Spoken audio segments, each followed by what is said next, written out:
il faut supprimer les élections. Parce que dans l'Afrique ancestrale, ça n'a jamais existé un homme, une voix.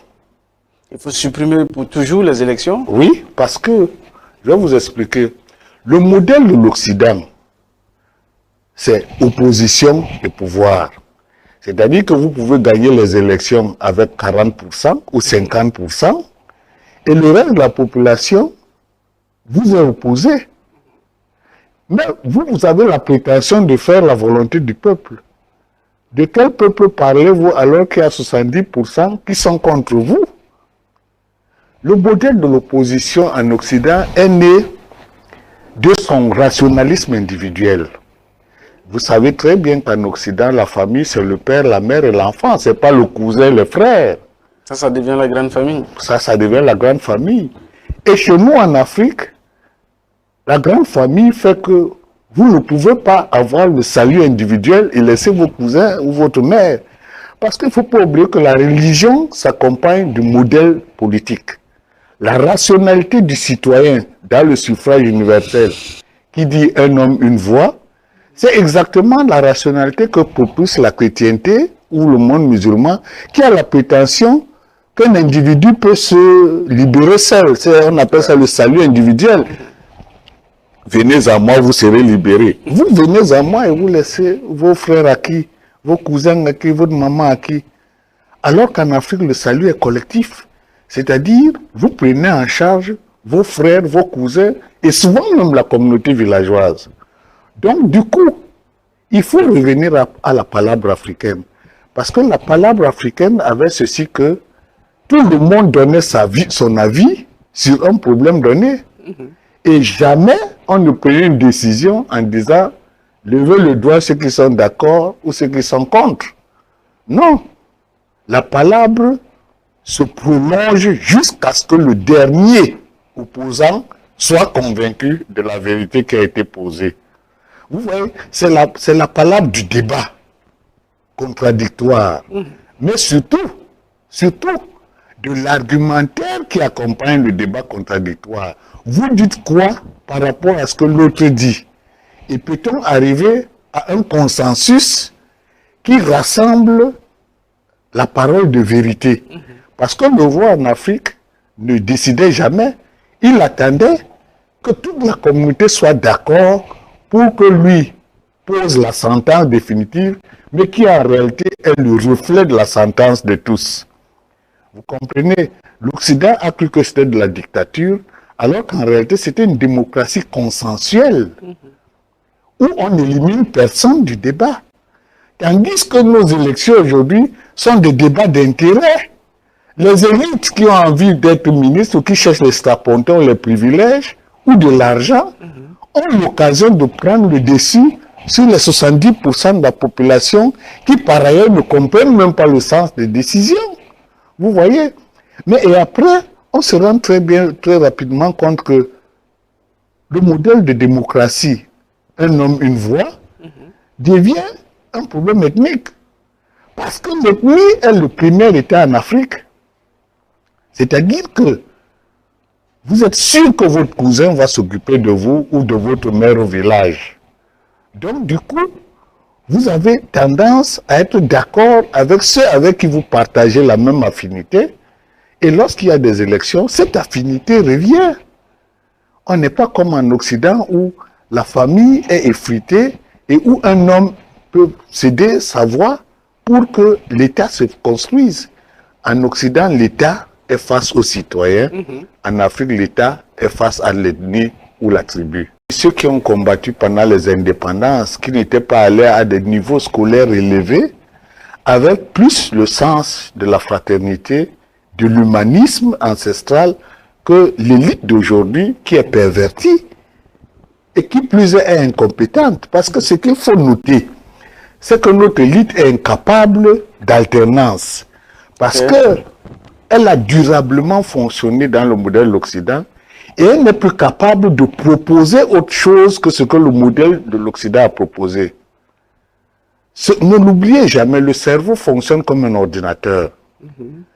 Ce que vous lui donnez, c'est ce qui devient le paramètre de son organisation. Parce que quand nous naissons, on appelle ça en neurobiologie l'épigénèse. Quand nous naissons avec les gènes de nos parents. Nous naissons avec la culture de nos parents.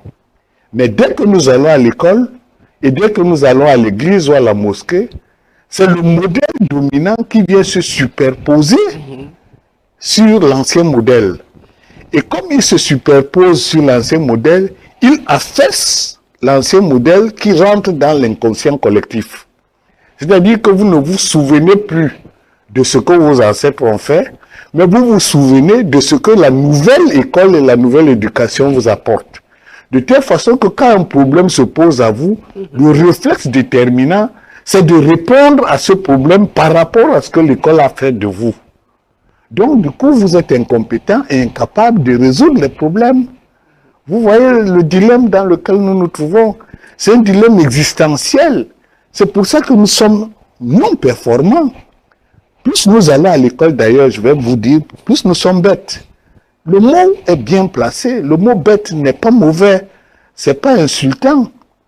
Nous sommes bêtes parce que nous ne sommes plus capables de recherche de ce qui a été la vérité profonde sur nous-mêmes.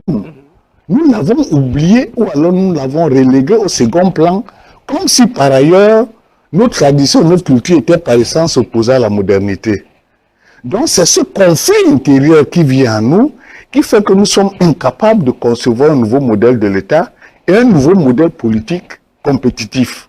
Vous voyez comment les partis politiques s'organisent. Les partis politiques s'organisent dans le modèle de l'Occident avec pour objectif d'enlever le chef de l'État, mais jamais mettre en difficulté le système organisateur de l'Occident. Regardez très bien, dans les partis politiques, on ne vous dit jamais que le combat c'est contre le maître. On vous dit le combat c'est contre nous-mêmes, contre le chef de l'État qui est là, parce qu'il assure mal. Mais en réalité, si on nous met à sa place, nous allons faire pareil, parce que nous n'avons pas préparé la codification inverse. Vous voyez, les pays de l'AES ont le désavantage d'avoir des cultures fortes, islamisées ou christianisées. C'est un désavantage. Oui, parce que les résistances culturelles sont trop puissantes. Il est très difficile pour un chef d'État de changer complètement un modèle qui a fait 10 siècles. Qui plus est, dans ce modèle, il y a des dinosaures qui, à chaque occasion, peuvent vous créer un problème inattendu.